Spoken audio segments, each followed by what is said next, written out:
Mic on? All right. Good afternoon, everybody. Welcome to this week's Mississippi Farm Bureau press conference sponsored by our friends at Mississippi Farm Bureau Insurance. Today is October 13th of 2025. To go recap last weekend, we had men's and women's swim and diving at Little Rock in Arkansas, where both teams finished in third out of four in a quad meet. Women's soccer Saturday fell at home to Montevallo 1-0. And football and men's soccer both were on their bye weeks.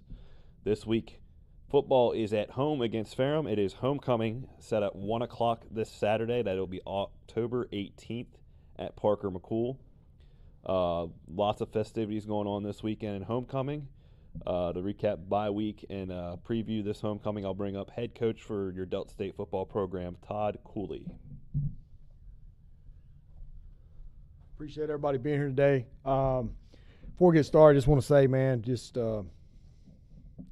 tough weekend for our state, high school football and homecoming events, and prayers and thoughts to all the families affected by all those incidents. No place for that and in society. But anyway, just can't think about those people affected by that enough. We had a good bye week, I think. I thought we took advantage of the time. I thought we got better fundamentally. We got some younger guys, some looks in some situations that they needed to be in. We also got a little bit better in certain aspects, I felt like, and we got some guys a little more healthy than what we were. So, we're getting healthier, but we'll know more obviously tomorrow when we go to practice. We see what they can actually do. It's one thing to be in the training room and getting things done and weight room, but can you actually cut? Can you actually do the things that you need to do to play football? So that's what we're focused on right now. The other thing, the challenge this week is to keep playing at a high level and block out all the distraction and noise. Homecomings are great. I hope we have a big crowd. I feel like we've started to establish a home field advantage here, and I think that our crowds have been really good, and our crowds have stayed to the end of games and really made a difference in games, and we need that again this Saturday. It's going to start a little earlier, so I'm challenging everybody to get here early. It's a 1 o'clock kick, so get up, get going, get your routine going, get here early, be loud, wear your green and white, and let's have a great game on Saturday. That's what we need to do. Ferrum comes in. Very multiple defensively. Man, I think we broke them down, and they run like 10 to 12 coverages. I mean, they do a lot of stuff defensively. They're a 3 down front, they're a 4 down front. They'll get into bear, which bear means they're basically covering your center and your guards. They're bringing pressure off the edges. They'll play cover 1, which is man free. They'll play cover 0, which is straight running man. They'll play cover 4. They'll play 2. They'll roll cover 3. They'll cloud cover 3. So they do a lot of things. On offense, they've got a plethora of running backs, all of them very capable. They spread you out, and they try to, work horizontally. Coach Kevin Sherman's the head coach there, and if you know anything about college football, you know about Coach Kevin Sherman. He's been everywhere. Very experienced coach, does a great job, and, this is going to be a good opponent coming in here to play us on Saturday. So we've got to get focused and ready to go with all the multiple looks that we're going to see, because we don't want to play slow on Saturday. We want to play fast, and it's trying to find the game plan that makes us play fast and attack, and that's what we're trying to do right now. So it's still all about us. It's all about us continuing to protect the football, take the football away, get better on special teams, continue to cut down on our penalties, and just play good football. And that's the things you worry about coming after a bye week, because we were in a decent rhythm as a football team, and then we took a week off. But I like our team, and I like the way that they work, and they know what's ahead of them this week and then in the weeks after that. So we just know we got to keep continually improve. So that's kind of where we're at, and I'll take any and all questions. As far as with it being homecoming and festivities, just every year at this time when it comes to the guys and the players, how much do they look forward to this particular game? I think it's exciting anytime you have a homecoming on your campus. I mean, we're bringing back the 2000 national championship team for their reunion, which I think is going to be great to see those guys. I know a lot of those guys, and obviously Coach Campbell, and I think he'll be back, and I'm excited to see those guys. But I think that gets exciting, but at the same time, the whole campus is excited and there's things going on, but our players have to focus on playing the football game. It's not a good homecoming unless you win the homecoming game, so that's the things that we've got to focus on, is getting better at and making sure that we do our part to make sure everybody has a good homecoming weekend, and that's play well enough to win a football game, so that's going to be our goal, obviously, for this whole entire week. And it starts today in meetings and practice and, how we prepare, getting our mindset right to just say, hey, everybody else can enjoy a lot of things, but, we signed up for this. We got a job to do, and it's exciting. I hope we have a huge crowd. I think we should, but we got to deliver, on Saturday, and we understand that. But that's why guys came to school here. Pressure's a privilege, and we like, we got some young men that like that pressure, so we're excited about that. On the 25th reunion of the national championship team, anytime there's something where one of the great teams of the past is being honored, how much kind of a learning experience is that for the current team? I think it's good. I mean, they know about them. I mean, they know about a lot of history of not only football but Delta State athletics in general. I mean, we hand that out, and we talk to them about that during fall camp, about the history of this place, from not only from an academic standpoint but from an athletic standpoint. And we talk to them about other sports and what they've been able to accomplish. And we talk to them about, the national championships in other sports, and how many total championships we've won here as an athletic department. So I think they'll be excited to know those guys are back, and I'm sure they're going to want to play well in front of them, and hopefully we will do that.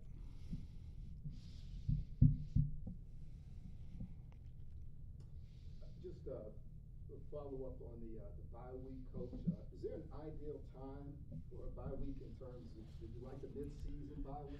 I think so. I think that was a good time for this year. I think other years I think it's all about where your health is of your football team. You got to think about it. Our guys have been here since June, voluntarily working out. We had fall camp. They've been to North Carolina twice. They've been to South Georgia once. They're a tired football team, and Friday morning, I think they thought I was going to let them off Thursday, but Friday morning we had a workout, and a 6 a.m. weight workout, and we needed it. And I was anxious to see if anybody was going to be late, anybody's going to oversleep, somebody's going to miss. And, man, they attacked that workout really, really well. And, boy, but as soon as they called it up, I mean, they were on their way. They were either heading out, just being honest, or they were ready to go get some breakfast, go to class, and then head out, But they did a good job, and they continue to do things the right way off the field, and I appreciate that. And but yeah, I think it came at a really good time for us this year. In years past, I might not have said that, but with our schedule and all those road trips we've had, and a 2-day road trip, the last one we took to Barton, I mean, that's a lot on you. We were in a bus for 28 hours, so that's over a day in a bus. It takes time to get over that. Even definitely for me, I'm old, but these guys, they don't think it does. It takes a toll on them as well. So hopefully we'll be healthy and flying around this Saturday like we need to. And more of a societal question, Coach, you touched on it at the beginning. What has happened, transpired this past weekend in our state and surrounding areas of our state down in LSU, and that pretty much the underlying theme centered around homecoming, a lot of celebration, a lot of activities going on.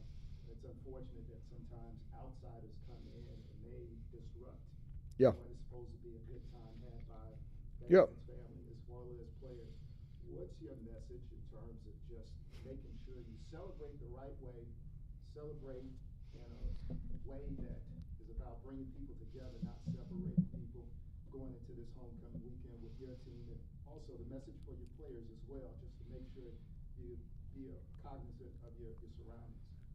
Yeah, I think that's a great question. I would just tell everybody like I tell our players, right? And I tell our players. Okay, so like every one of our players when they left to go home, they had to text their position coach when they were leaving, text them when they got there, text them when they're coming back, text them when they arrive. And it's like I tell my players all the time, I want them to enjoy certain things. I don't want this to be just, hey, I want you to enjoy college. I want you to go out and have fun and socialize with friends. I don't worry about our players. I worry about other people. Because I tell my players, you have so much to lose by making a mistake. You have so much to lose by, drunk driving or just something like that.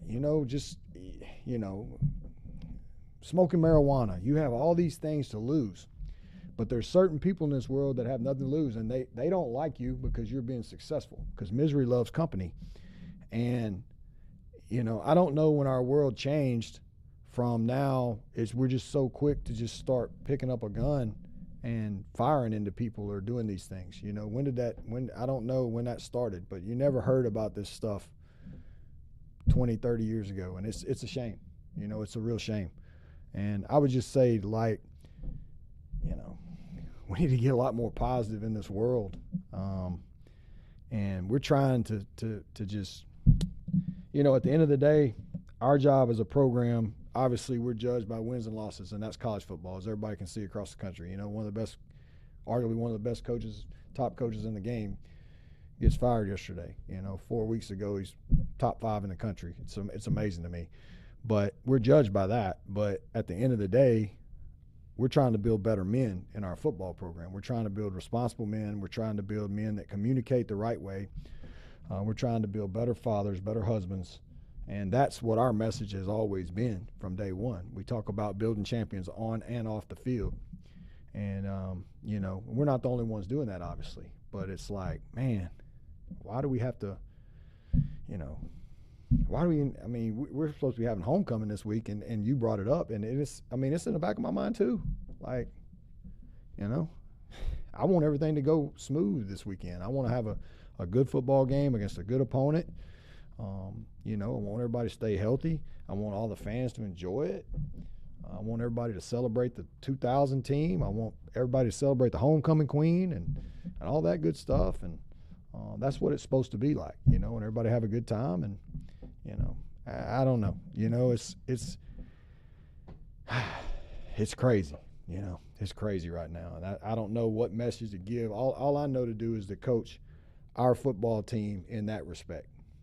And I tell them point blank, we train you. You take coaching. We know, we make mistakes. We make mistakes. I'm not saying that we've never made a mistake, because we have. We've had kids get in trouble. But at the end of the day, I don't worry about my guys. If they finish this program, I worry about other people, because they just have too much. They don't have anything to lose. And I don't know. It's like we don't value life anymore. We don't value others' opinions anymore. It's sad. It's really sad. But, you can either give into it, or you can try to fight against it and just keep, being positive and being a good influence. And that's what we're going to try to do. That's the road that our athletic department takes. That's the road our university takes. And that's what we definitely do in our football program. So that's a great question. I wish I had a better answer. But it's sad, man. It's sad that instead of talking about who scored a touchdown and who played well, we're talking about shootings. It's sad. Really sad. Hey, but you know what? We're going to play football Saturday, and hopefully this rain's going to hold off, and I hope everybody shows up, and we're going to have a good week of preparation, and we're going to see what happens. Go Statesman. Thank you.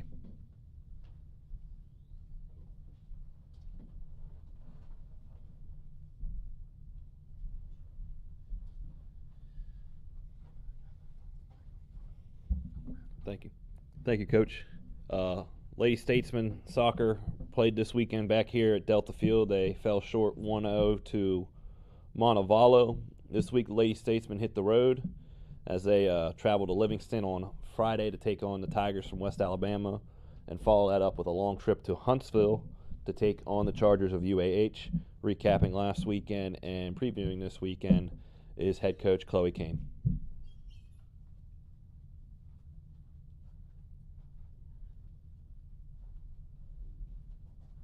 Yeah, thank you.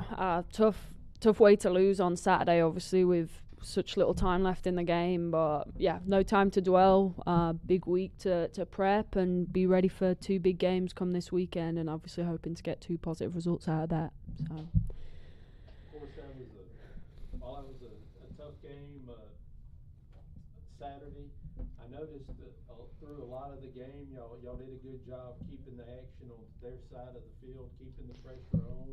And it looked like in the first half, number 24 made a terrific shot that, gets blocked that, could have put y'all up 1-0. Just talk about the overall effort of the girls. Yeah, I think Mac's shot, I've seen her put them in the top corner multiple times at practice, and, credit to their goalkeeper, it's a great save. And I think, when we're playing against one of the best teams in conference on Saturday, and we gave them a great game. We took it to them. We had them on the back foot, and yeah, I think it's just obviously disappointing for us that we weren't able to, put the game to bed, take our chances. I think Montevallo did a good job defensively at, keeping us quiet and not allowing us to have success in certain areas that we want to have success. So yeah, I think it was a good showing, but definitely areas that we can work on and be more positive in possession, so we're not looking at one of our defensive players to create our best attacking moment in the game. So I think it's just having that composure and just like, okay, how do we find a way? But yeah, great shot. Wish it could have gone in the back of the net like it does so often in practice. Now, moving on to this weekend, as you said, two games. Just talk about those opponents and and of course I know both of them on the road. Yeah. Just talk about those 2 opponents in the road. Yeah, I think both of those programs, they didn't make the tournament last year and probably were sick with themselves at the end of last year, and I think it's just credit to both of those programs for how they performed this year. I think Huntsville have had big results. They beat St. Leo, a team that we lost to.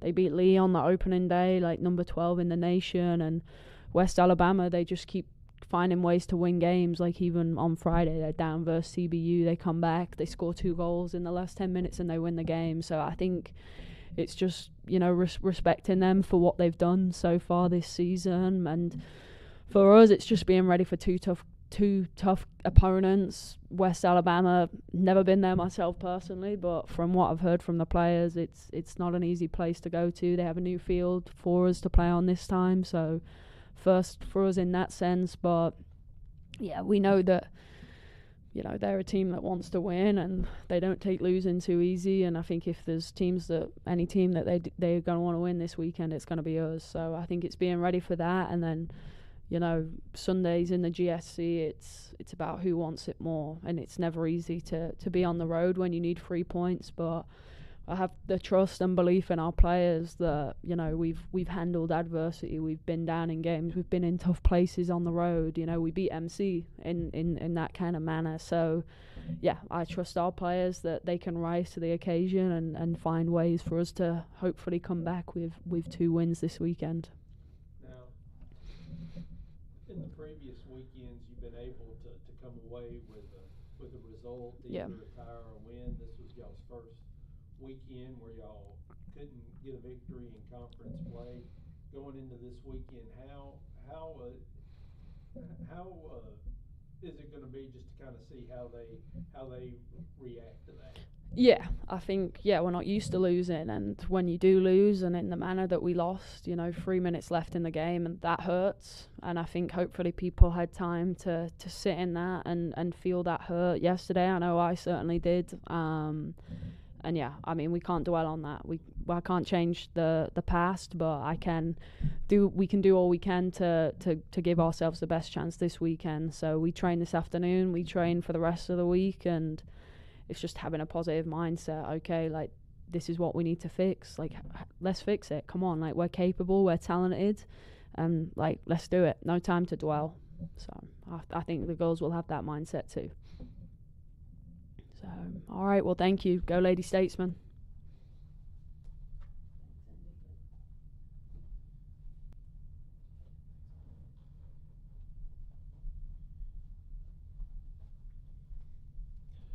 Thank you, Coach Kane. Austin Jackman's availability, he can't make it to the press conference today, but just to recap again, they were by last week. Both Statesman, Lady Statesman soccer programs hit the road this weekend against West Alabama Friday and UAH on Sunday. Again, football this week is at home, 1 o'clock kickoff Saturday. Homecoming festivities as we host the Panthers of Ferrum at 1 o'clock. Friday, you also have men's and women's tennis at home at the Cleveland Country Club as they host the DSU Invite. That recaps all this week. Thank you guys for tuning in on YouTube. Thank you, everybody, for appearing today. And as always, go Statesman.